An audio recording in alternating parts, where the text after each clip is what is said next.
Hi, my name is Sylvie, and I was diagnosed with Myasthenia Gravis, also known as MG, in July of 2008. The symptoms prior to being diagnosed with myasthenia was I was really tired and fatigued. I had a really bad burning sensation in the back of my neck, and I had double vision. I would walk and I felt like I had to keep my head, I couldn't move my head and look downwards just because I felt like I was walking in potholes and the ground was unsteady. I couldn't reach up to wash my hair, and I had a hard time chewing my food. I would choke on water. I really had a hard time with sleeping, and my right eye would get really droopy and double vision. I had a really hard time to breathe. I couldn't lie on my back, and especially on my left side, I found that when I did lie on my back, it felt like I was being suffocated, and I had a hard time to take deep breaths, and I'd have shortness of breath if I would walk, from here to, maybe 10 feet away. I really noticed it between October and December of 2007.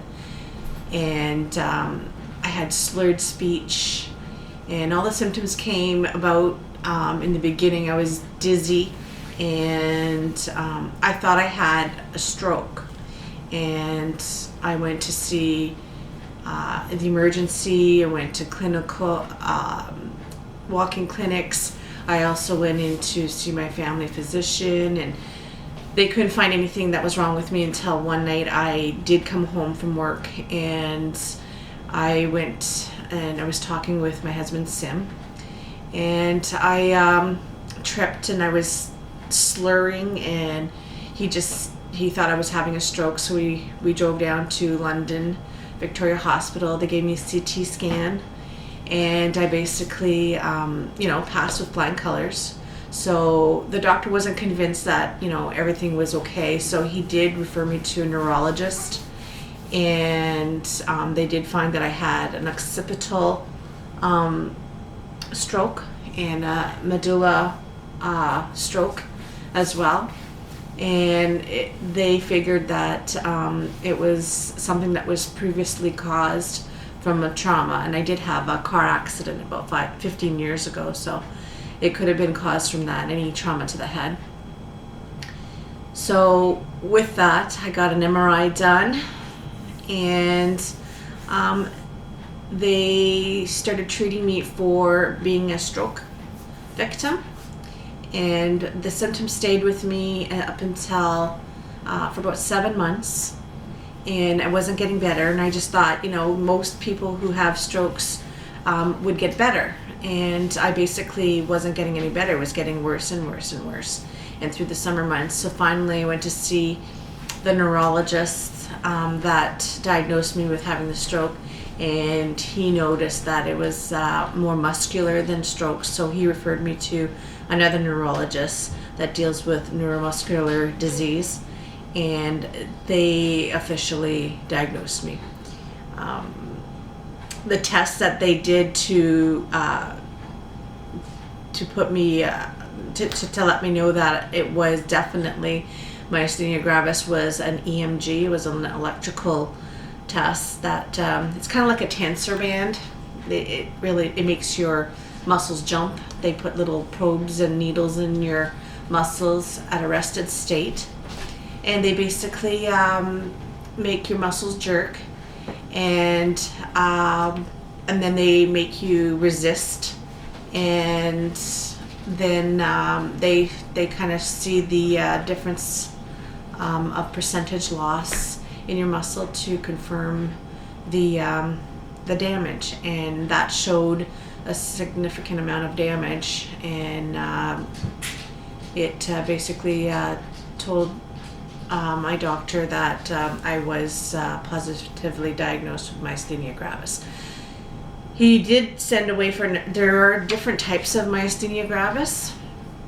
So he had to clarify what type of myasthenia gravis I had.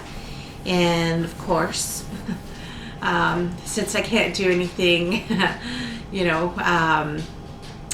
halfway, Sylvie has to have everything basically the hard way. So I was diagnosed with myasthenia gravis, MuSK, AB positive. And what that means is that the antibody in my body is different from all those that are diagnosed with myasthenia gravis in a more regular form, and it's harder to fight, and it causes severe respiratory distress.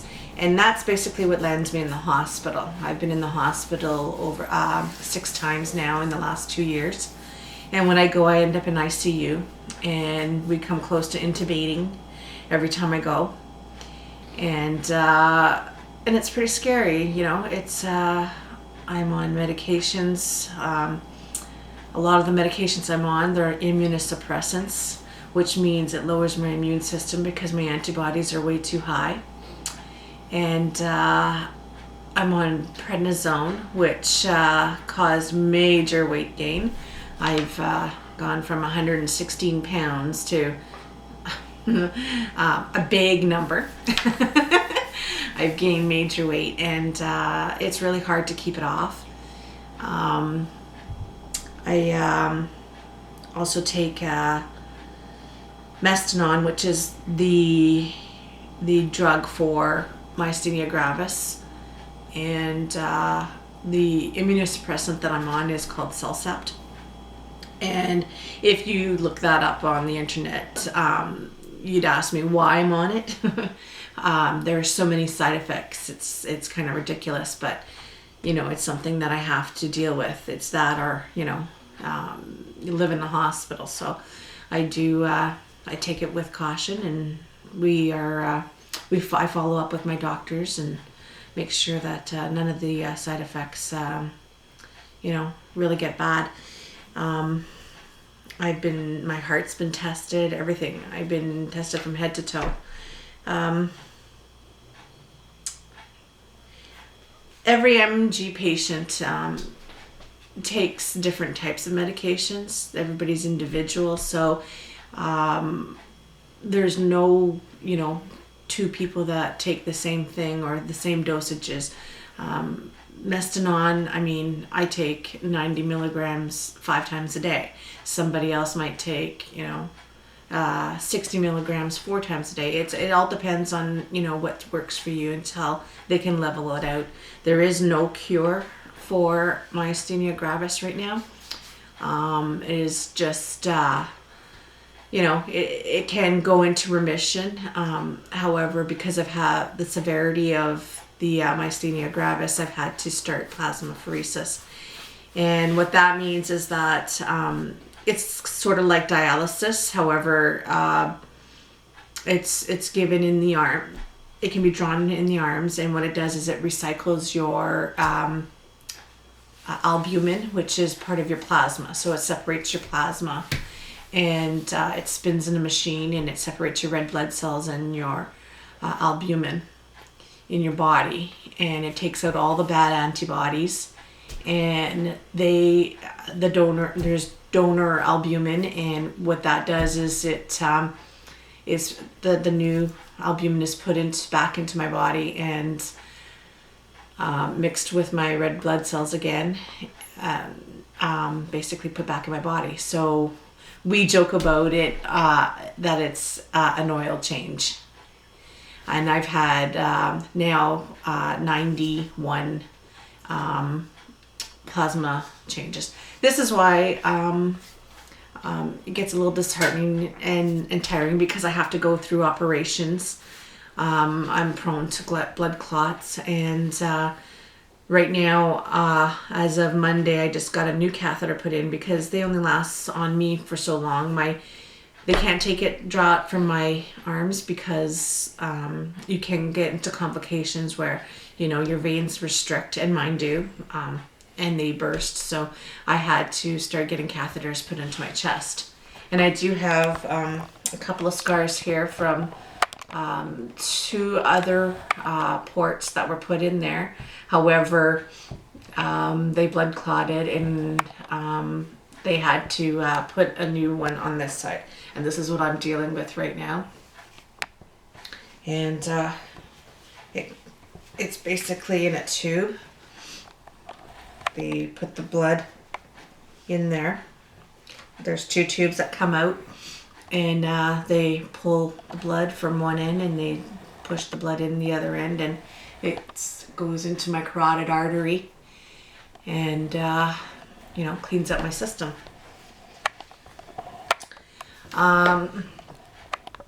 Because it's not working for my respiratory system, they basically gave me an option the last time I went into the hospital.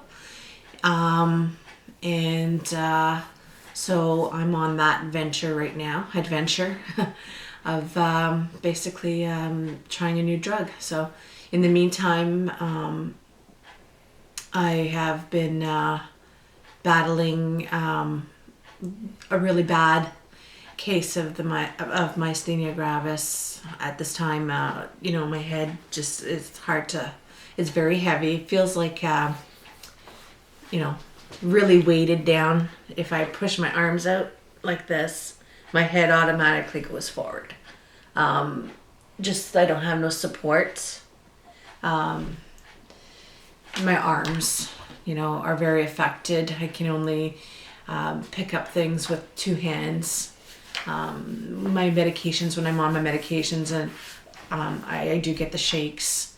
And so I just thought I'd enlighten you of the symptoms and the meds and the hospital visits I've endured in the last 2 years. Being in ICU, it's pretty scary for me and, you know, the family. And so if you have any questions, I have a comment page. You know, go ahead and comment, and I hope I can help anybody else out there that has myasthenia gravis. I do know that it's been always, it's been said to be a senior diagnosis, only you know, because they find there's not enough people out there that do have it. It's 2 in 100,000 for every 100,000 person that has myasthenia gravis that has it, and because it's such a rare disease, and they have a hard time diagnosing it. So what happens is, in a lot of people, they find it when they're seniors. So it's very uncommon, and they misdiagnose quite a lot. So if you have symptoms that you think that are close to strokes and you really can't tell, just keep pushing and get to see a neurologist, and hopefully you have great doctors like I have that really, really are efficient and, you know, are really there for you. So I can't say more than, you know, than good things about the neurologists that I have. And, you know, thanks to all my family and friends for their support. And that's basically about it. That's it. I think. Too much?